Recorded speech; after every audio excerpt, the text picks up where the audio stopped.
오늘은 6월 9일 월요일입니다. 주님과 함께하는 오늘이 그리고 이어지는 한 주가 하나님 주시는 은혜와 평강 가운데 풍성한 시간들 되시기를 소원합니다. 함께 기도합니다. 거룩하신 하나님 감사합니다. 우리를 불러주시고 주의 거룩한 자녀 삼아주시고 하나님의 백성 삼아주시어서 이 땅 가운데 하나님의 나라를 이루어가며 하나님의 영광 나타내며 살아가게 하심에 감사합니다.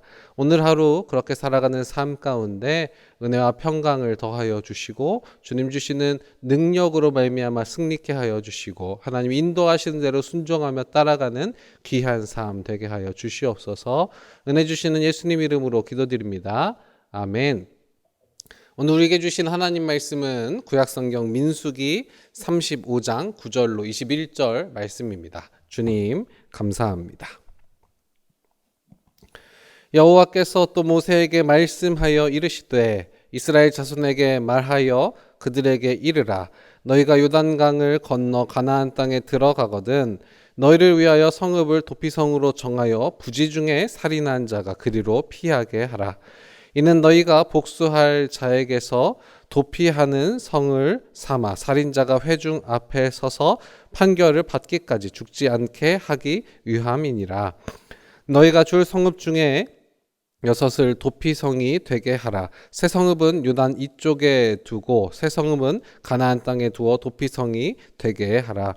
이 6성읍은 이스라엘 자손과 타국인과 이스라엘 중에 거류하는 자의 도피성이 되리니 부지 중에 살인한 모든 자가 그리로 도피할 수 있으리라.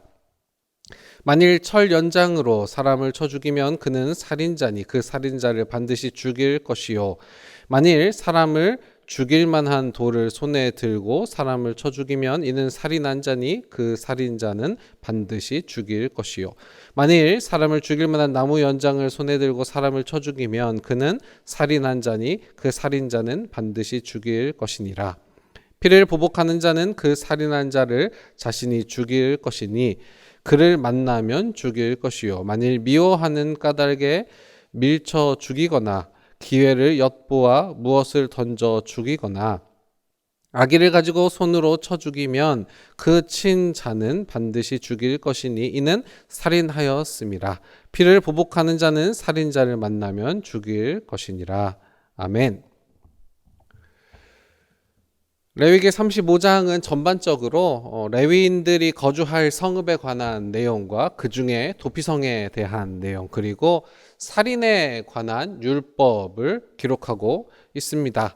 오늘 본문은 그 중에 도피성에 관한 내용과 살인에 관한 율법의 일부를 포함합니다. 특별히 살인에 관한 율법은 한 가지 기준에 따라서 살인을 두 가지로 구분하는 것을 볼 수가 있습니다. 오늘 본문 21절입니다. 아기를 가지고 손으로 쳐 죽이면 그 친자는 반드시 죽일 것이니 이는 살인하였음이라. 피를 보복하는 자는 살인자를 만나면 죽일 것이니라.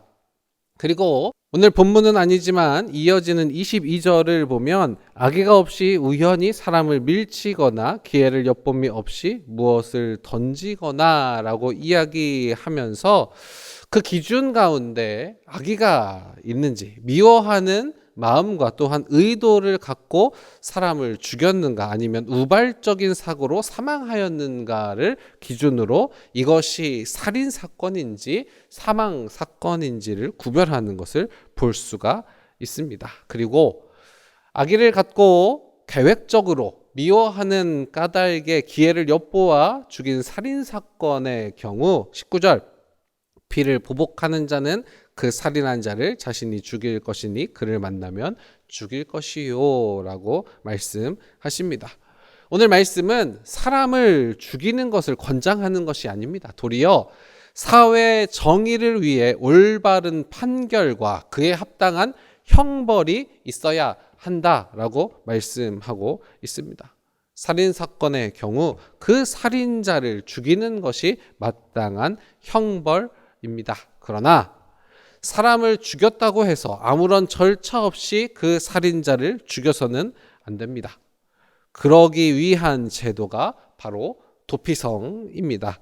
9절부터 15절 말씀에 그 도피성에 관한 이야기가 나오는데요. 11절 말씀 보면 너희를 위하여 성읍을 도피성으로 정하여 부지 중에 살인한 자가 그리로 피하게 하라 말씀하십니다.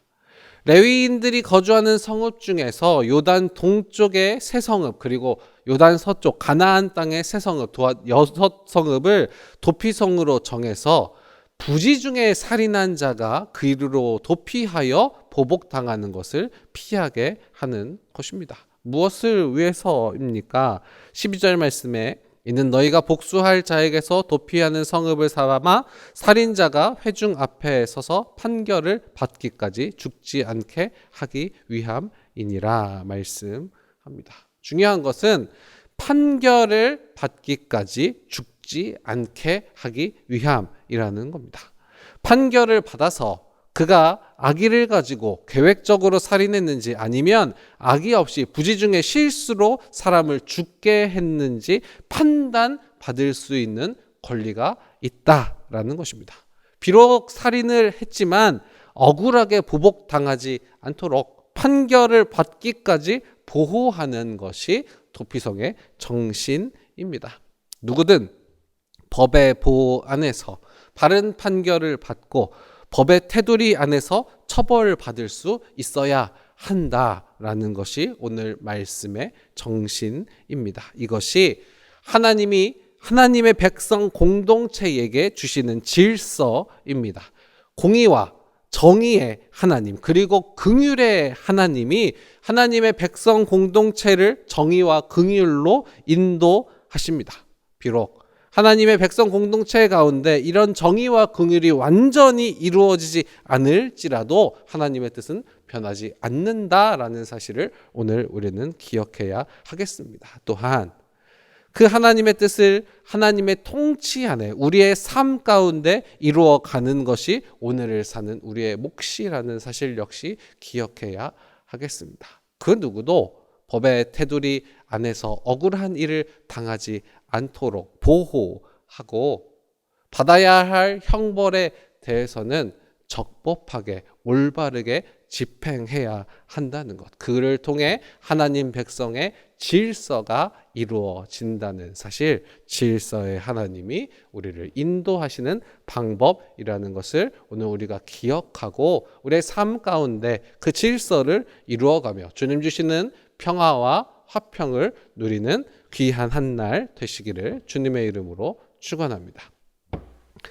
복을 빕니다. 이제는 우리 구주 예수 그리스도의 그 크신 은혜와 하나님 아버지의 무한하신 사랑과 성령님의 감화감동 인도하심의 역사가 우리 가운데 은혜를 주시고 긍휼로 함께하여 주시고 법의 테두리 안에 보호하시기를 소원하는 하나님의 손길을 경험하며 살아가기를 다짐하는 여기에 모인 주의 거룩한 자녀들의 머리 위에와 그들이 이루어갈 하나님의 질서와 통치 위에 지금부터 영원히 함께하시기를 축원하옵나이다.